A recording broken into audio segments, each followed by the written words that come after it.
दुनिया में सबसे खतरनाक चीज क्या है? गरीबी नहीं, असफलता नहीं, संसाधनों की कमी भी नहीं। सबसे खतरनाक चीज है एवरेज थिंकिंग, क्योंकि एवरेज थिंकिंग इंसान को धीरे धीरे छोटा बना देती है।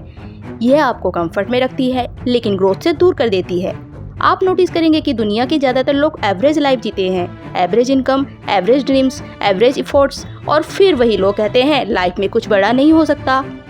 आज हम समझेंगे कि एवरेज थिंकिंग क्या होती है और उससे बाहर कैसे निकला जाता है। इस वीडियो में यूज की गई सभी विजुअल्स AI जनरेटेड है।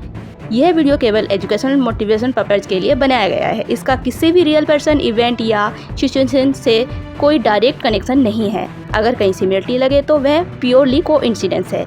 अब सवाल यह है, क्या आप भी अननॉइजली एवरेज थिंकिंग में फंसे हुए हैं? चलिए पता लगाते हैं। एवरेज थिंकिंग का पहला साइन है कंफर्ट जोन। कंफर्ट जोन सुनने में अच्छा लगता है लेकिन यही ग्रोथ का सबसे बड़ा एनिमी है। कंफर्ट जोन का मतलब है जहाँ रिस्क नहीं, जहाँ चैलेंज नहीं है, जहाँ फेल्यूर का डर नहीं है। लेकिन याद रखिए, कंफर्ट जोन में सिर्फ कंफर्ट मिलता है, ग्रोथ कभी नहीं मिलती। एवरेज माइंडसेट वाला इंसान हमेशा सेफ खेलता है, जो चल रहा है वही ठीक है, इतना काफी है। लेकिन एक्स्ट्रा ऑर्डिनरी लोग ऐसा नहीं सोचते। वे खुद से पूछते हैं, क्या मैं इससे बेहतर कर सकता हूँ? और यही सवाल एवरेज और एक्स्ट्रा ऑर्डिनरी के बीच फर्क बनाता है। एवरेज थिंकिंग का दूसरा जाल, लोग क्या कहेंगे। एवरेज माइंडसेट वाला इंसान डिसीजन खुद के लिए नहीं लेता, वह सोसाइटी के अप्रूवल के लिए जीता है। वह सोचता है अगर मैं फेल हो गया तो लोग हंसेंगे, अगर मैं अलग रास्ता चुनूंगा तो लोग क्रिटिसाइज करेंगे। लेकिन सच ये है, दुनिया हमेशा कुछ ना कुछ कहेगी। जब आप कोशिश नहीं करते तब भी लोग बोलते हैं, जब आप कोशिश करते हैं तब भी लोग बोलते हैं। तो फिर बेहतर क्या है, कम से कम कोशिश करके बोलने दें। एवरेज थिंकिंग का तीसरा कारण, बहुत सारे लोग फेल होने से इतना डरते हैं कि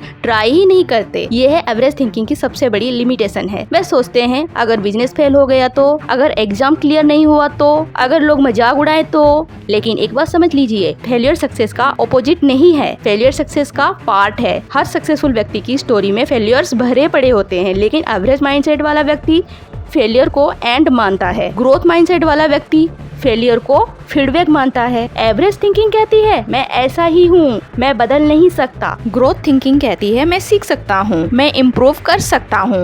एवरेज माइंडसेट लिमिट्स बनाता है, ग्रोथ माइंडसेट पॉसिबिलिटी देखता है, और यही सोच आपकी डायरेक्शन तय करती है। एवरेज थिंकिंग का सबसे बड़ा नुकसान यह है कि यह धीरे धीरे आपकी एम्बिशन खत्म कर देती है। आप बड़े सपने देखना बंद कर देते हैं। आप सोचते हैं मेरे बस का नहीं, मेरी लाइफ ऐसी ही रहेगी, और धीरे धीरे आप उसी लाइफ को एक्सेप्ट कर लेते हैं। यही सबसे बड़ा ट्रैप है, क्योंकि आप हारते नहीं हैं, आप कोशिश करना बंद कर देते हैं। अब सवाल यह है, इससे बाहर कैसे निकलें? सबसे पहले अवेयरनेस, पहचानिए कि आपकी थिंकिंग कहाँ एवरेज हो रही है। दूसरा स्टेप, डिस्कम्फर्ट को एक्सेप्ट करना। ग्रोथ हमेशा डिस्कम्फर्ट के बाहर मिलती है। तीसरा स्टेप, डेली सेल्फ ग्रोथ, रोज थोड़ा सीखिए, रोज थोड़ा इम्प्रूव करिए, रोज थोड़ा आगे बढ़िए। स्मॉल स्टेप लेकिन कंसिस्टेंसी स्टेप, यही एवरेज लाइफ को एक्स्ट्रा ऑर्डिनरी बना देते हैं। अब एक ऑनेस्ट सवाल खुद से पूछिए, क्या आप कंफर्ट जोन में जी रहे हैं? क्या आप डिसीजन लोग क्या कहेंगे के हिसाब से लेते हैं? अगर हाँ, तो आज चेंज करने का दिन है। एवरेज थिंकिंग से बाहर निकलने का पहला स्टेप है डिसीजन की अब आप एवरेज लाइफ एक्सेप्ट नहीं करेंगे। अब आप रेडी हैं अपनी थिंकिंग अपग्रेड करने के लिए?